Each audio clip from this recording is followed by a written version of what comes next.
everyone is chasing a similar definition of success, which is basically inherited, right? He's climbed the world's tallest peaks and coached billion-dollar leaders, only to discover a radical truth. Health is important, but yet I see them making sacrifices again and again to their health. Saahil Mehta challenges the idea that you have to suffer to win. It's about decluttering the mind to find true clarity. When you say yes to something, you've said no to many other things. Stop sacrificing your crystal balls. Find your clarity with Saahil Mehta. I'm Richard Gearhart, founder of Gearhart Law, full-service intellectual property law firm specializing in patents, trademarks, and copyrights. And I'm Elizabeth Gearhart, founder of Gear Media Studios, Passage to Profit co-host, podcast consultant, speaker, and Gearhart Law Chief Marketing Officer. Welcome to Passage to Profit, the show where entrepreneurs, innovators, and leaders learn how to turn big ideas into real success. So now it's time for our guest today. Saahil Mehta has climbed some of the world's tallest mountains, run marathons.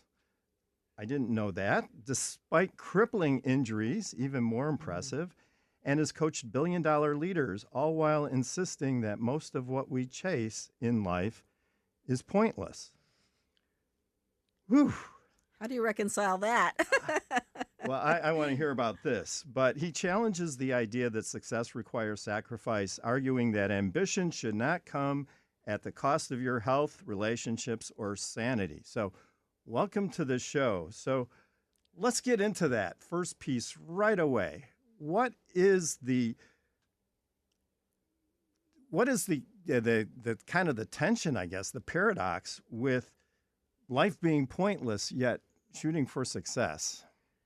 Well, let's look at some facts. We have so many people in the public domain, sports stars, musicians, successful business folks who have made millions, maybe even billions. And yet they face mental health challenges, yet they face relationship issues, yet they have major health crises going on. And so then it begs the question that if everyone is chasing a similar definition of success, which media or, it's basically inherited, right? It's the media, social media, it's community, friends, family telling you money. That you think that's sort of our cultural definition of success. It just all comes down to money. Right. And perhaps fame as well. Some people focus on fame too. Now, there's nothing wrong in making money. Please don't get me wrong. I enjoy making money. However, what am I giving up in order to make that money?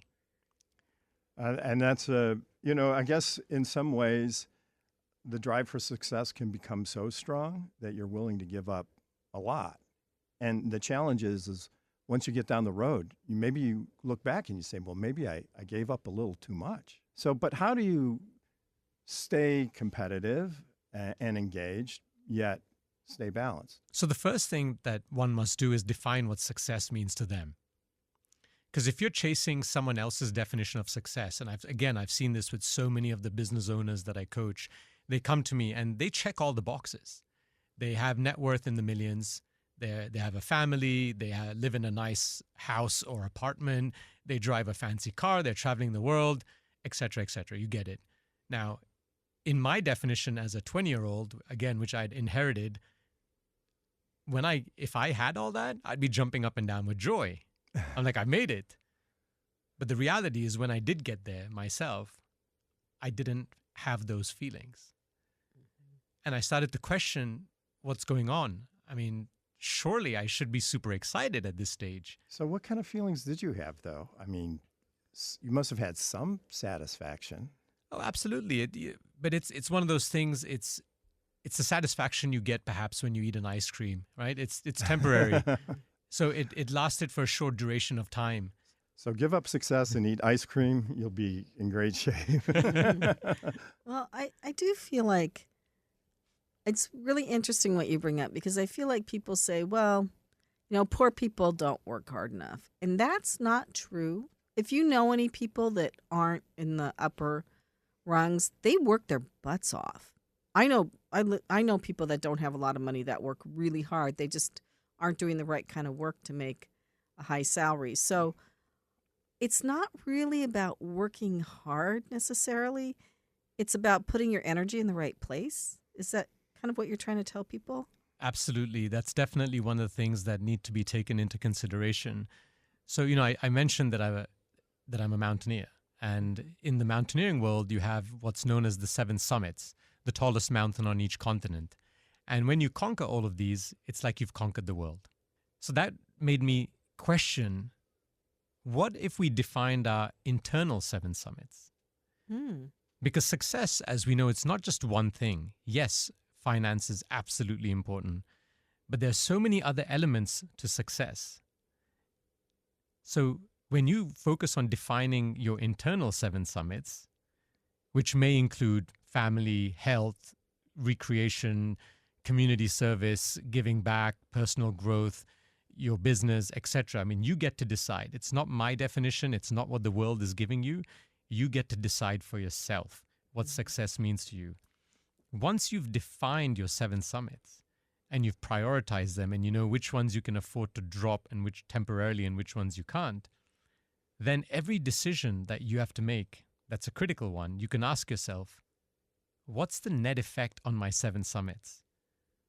So just to give you an example, in the past, I used to look at an opportunity which would increase my wealth and I'd just say, yes, let's go. Because that was in tune with my definition of success at that time. But at that point, I had given up many other things, because when you say yes to something, you've said no to many other things. Right. And what I realized was I was giving up, I was saying no to family time, I was saying no to health, and those started to degrade. So now when I'm looking at a definition, a choice that I have to make, I ask myself, what's the net effect? I'm looking at all seven areas. And as long as the overall direction is up, then I usually say yes. And if the overall direction is down the mountain, it just makes my life a lot easier to say no. We're here with Saahil Mehta, and I wanted to ask, most people appreciate what their other values are besides making money. So if you're counseling a billionaire, you ask them, well, what are your seven peaks? Do they know the answer to that? People generally have a vague idea, but vague is not good enough to have clarity and make decisions. A lot of people will say, yes, health is important, but yet I see them making sacrifices again and again to their health. Mm-hmm. I've heard people say, yes, family is my top priority, yet they have a terrible relationship with either their child or their spouse. So it's easy to say one thing, but you have to face the mirror and ask yourself, am I actually living up to what I claim are my priorities? Or is it just for namesake? It's so interesting because as a woman, and I think there are other women in my same boat, like I purposely gave up the financial success summit to stay home and take care of my kids. And that was, so I put that as the highest summit for a while in my life. And now they're grown and they're doing really well. So I'm glad I did that. It was a huge sacrifice for me. I have a PhD in analytical chemistry. I stepped away from the work world. But looking back, I'm glad I did it. And I've never really defined things as summits before and categorized them. So this is really helpful, I think. I love what you said, Elizabeth, because you also highlight the point that your definition of success can change over time as your phase in life evolves. Mm-hmm. When you were a mother of children that were, which were adolescents or below, you made a decision to be more of a mom.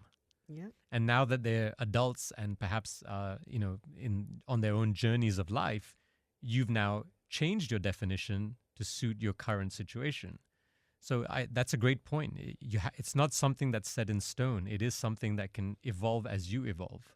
Yeah. On the other hand, I would say I probably focused too much on the financial piece. I was terrified that I wasn't going to be able to provide for my family. And so I worked like a madman for many years as I was in corporate environments where, people were coming and going, and it seemed like the management intentionally kept people off balance because they felt that was a route to productivity. Now, maybe I just worked for some really bad companies. I don't know. But that was eventually why I decided to go the entrepreneurial route, because I didn't want that kind of stress. And it turned out that there's different stresses, but at least I felt like I was in control of my own destiny, right? And so that was very important. But I also, I was president plays and I was president games and all of that, but lots of times I wasn't psychologically present,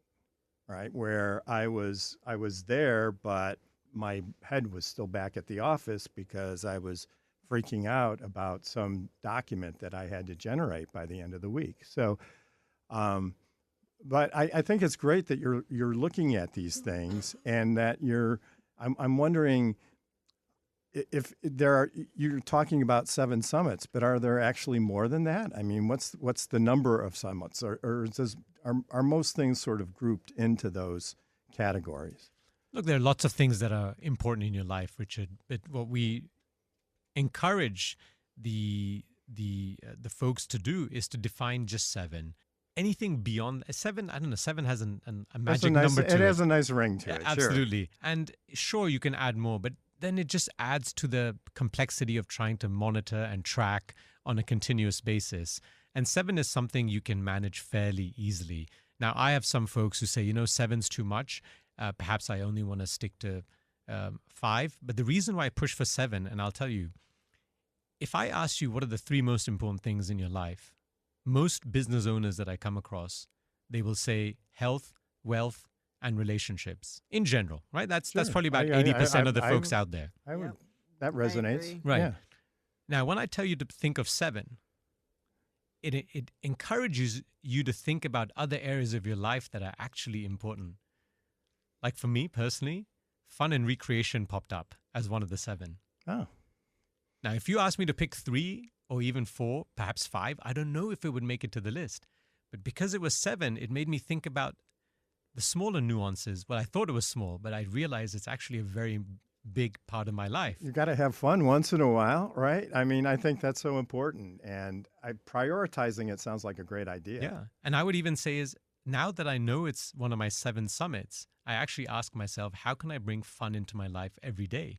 It doesn't have to be an activity that lasts for an hour or 2.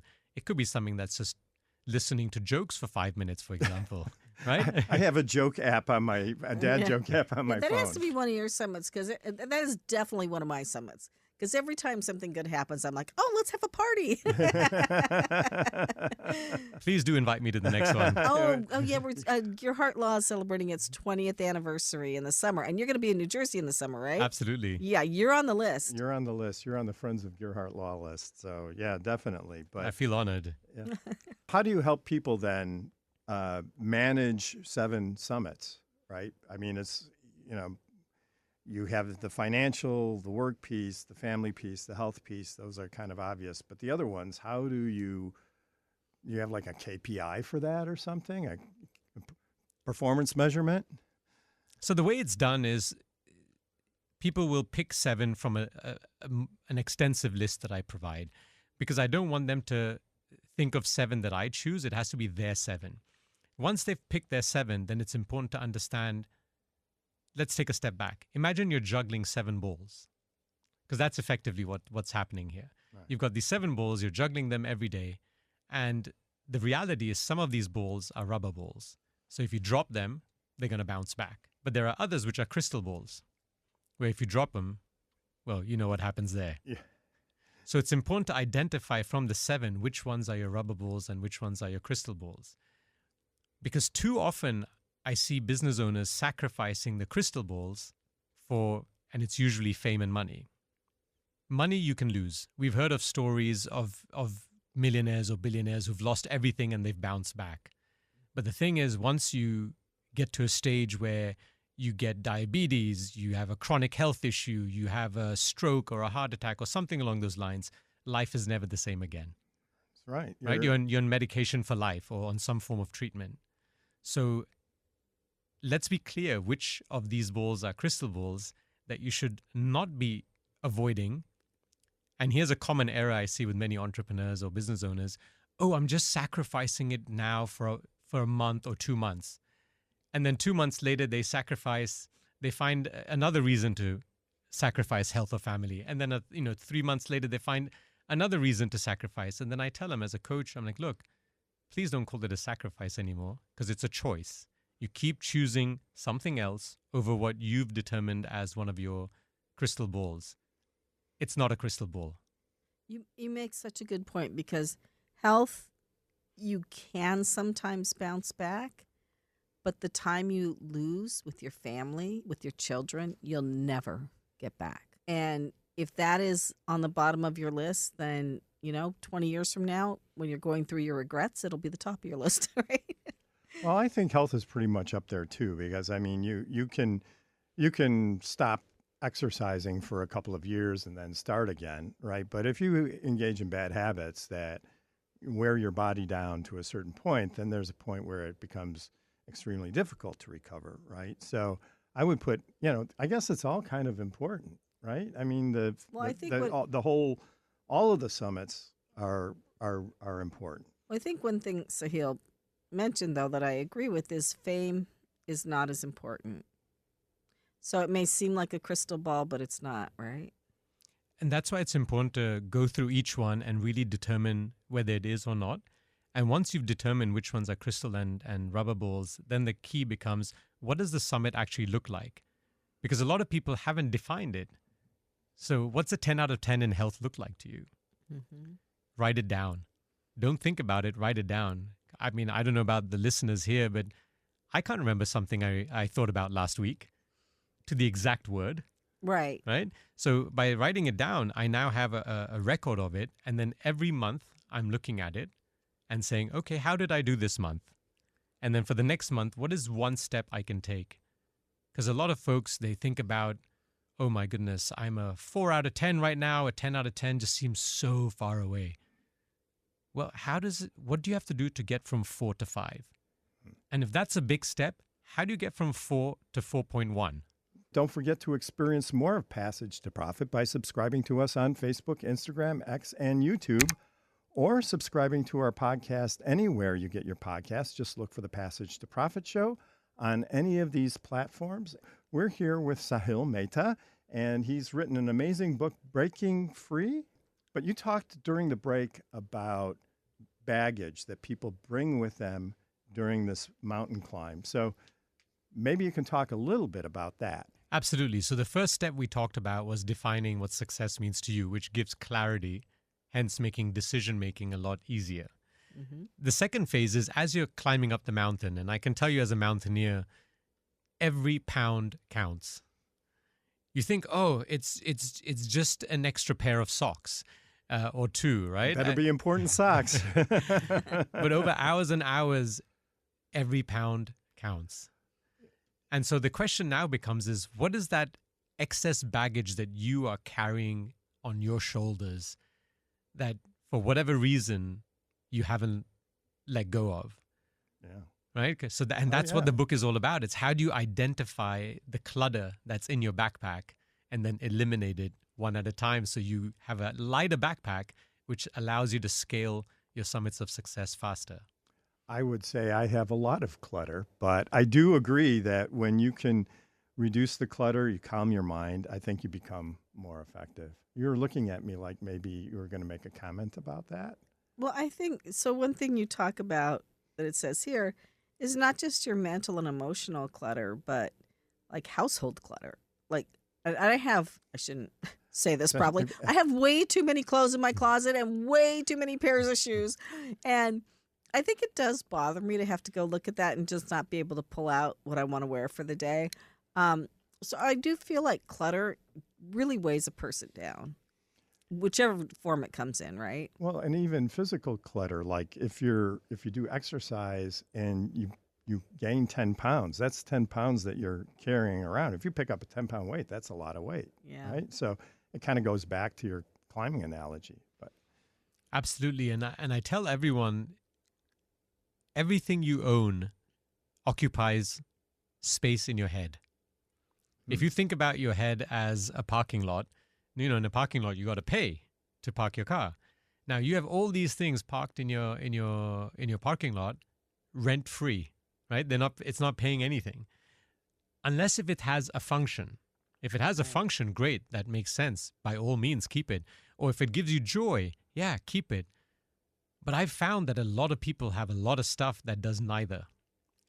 And so it's occupying space, not giving you any benefit, but it's still occupying space. And when you occupy that space, you're preventing potential great things entering your life because the parking lot's full. Yeah, I agree. So do you think that having a preoccupied mind makes you less effective? And so part of a growth strategy could be reducing all of the things that we're trying to keep in our head at a given time. I mean, that would be amazing if you could do that, because then I guess that would free us up to be more creative, more responsive, more present. How do you do that, though? I mean, is that you clean your house? I guess that's step one, right? But are there other things? Is that in your book? There are definitely techniques in there. What I would say is a lot of people struggle with the monkey mind. It's just always, jumping to different spots all the time. And even when you're present doing something, like for example, you're having your lunch or your dinner, you're perhaps thinking about something else. You're writing an email and your mind is jumping to what has to happen next. And so how does one improve? Well, it's practice. You can't get amazing results unless if you go to, physical results, unless if you do some form of exercise on a regular basis. Mm-hmm. It's not going to happen through some magic pill. So the same way, if you practice slowing down, just being more aware, every time you catch yourself thinking about something which is not about what you're focusing on right now, just park it. I'll come back to you. And so it's that awareness. That awareness has to be strong. And what I do that helps me is I take tea breaks throughout the day. I don't drink caffeine, but I have herbal tea. Mm-hmm. And someone told me this, and I absolutely love it. It's not a cup of tea, it's a cup of time. And it just takes a few minutes. So if I just take, let's say, 5 tea breaks in a day, mm-hmm. that's about 5 minutes each time, where I can just slow down, enjoy the view outside the window, or just be in my thoughts for a little while, just breathe deeply, and just kind of bring it to the present. And so that builds that muscle, that practice, right? That you mm-hmm. practice again and again and again. And eventually you find out, oh, wow, I can become present a lot faster. That's a great tip. He's a very calm person. He is. He has a very calm demeanor. Yes. Do you coach people with on these techniques? I know you've written the book, but what is your business? What do you coach people as a private coach? Do you coach groups? Great question. Yes, I coach. I focus on, I mentioned hyper niche, right? Be very mm-hmm. clear on who your target audience is. So I work with business owners specifically. Okay. And it's all about how to become more successful. Okay. By their definition, not by someone else's. And so they go through this process that we spoke about, defining the 7 summits, identify the clutter that you're carrying, and then how do you ensure, the third step is how do you ensure you take one step forward every day? And so we go through this framework and identify all the challenges that they have so that they can overcome. Because when you live a life that's in line with your definition of success, mm-hmm. life is more fulfilling, which means you're moving away from regret. I agree 100%. Do you have any success stories? Like stories of people that you've coached that have really made a difference? So based on the research that we've done, which is actually going to be shared in the next book, which researches over hundreds of business owners, I found that a lot of entrepreneurs or business owners are always available. Mm-hmm. And this is the number one challenge that most business owners have. What does that mean? An email comes in, you feel you have to answer it. A notification, yeah. Someone calls you, you answer it. You leave your door open so that anyone in the office can come in and get to you and ask you questions. But then when are you in flow? When are you able to get things done at a pace that you would consider acceptable? Good question. Yeah, I mean, that's great. And then when do you shut down to be with your family or for your health or for downtime or for fun time, whatever it might be. But now with these gadgets, a lot of these business owners are always available. So one of the first things we do is setting boundaries. But again, how do you set the boundary? You can only set it if you've defined what success means to you, because it has to be aligned. If it's aligned, the chances of you doing it are going to be high. Otherwise, it's going to be like a New Year's resolution. It's just a desire. you get excited for a little time, and then you just go back to old habits. So do you factor accountability into your coaching? Absolutely. Okay. Absolutely. In fact, many times I request them to find an accountability partner. And because some people, especially business owners, they don't want to show a sign of weakness. So I've actually now developed an accountability app, which is going to release soon, where they can use that as a resource. But if you can find an accountability partner, that's brilliant. I have one. And when I tell someone else I'm going to do something by a certain date, I'm going to feel really bad if I have to pick up the phone again and go, Oh, I didn't do it this time. Yeah. So how do people find you to get your services? Usually it's word of mouth. I found that to be the most powerful form of marketing. However, I have a pretty strong digital footprint, so they can find me on my website, www.saahilmehta.com. That's Can you spell that? Yeah, that's SAAHILMEHTA.com. And then from there, there's a bunch of resources that people can download, which just takes them a little bit of time, but brings them a lot of clarity. Excellent. Thank you. Great. Well, it's been an amazing discussion, and I feel motivated to look at my seven summits and maybe make some changes. Passage to Profit is a Gear Media Studios production. It's a nationally syndicated radio show appearing on 40 stations across the United States. Thanks to the Passage to Profit team, our producer Noah Fleischman, our program coordinator Alicia Morrissey, and our social media powerhouse Carolina Tabares. Look for our podcast tomorrow anywhere where you get your podcasts. And you can also find us on Facebook, Instagram, X, and YouTube. And for all of your patent and trademark needs, our firm Gearhart Law offers free consultation. So contact us at gearhartlaw.com. And while the information provided during this program is believed to be correct, never take a legal step without first checking with your legal professional. That's it for us. We'll see you again next week on Passage to Profit.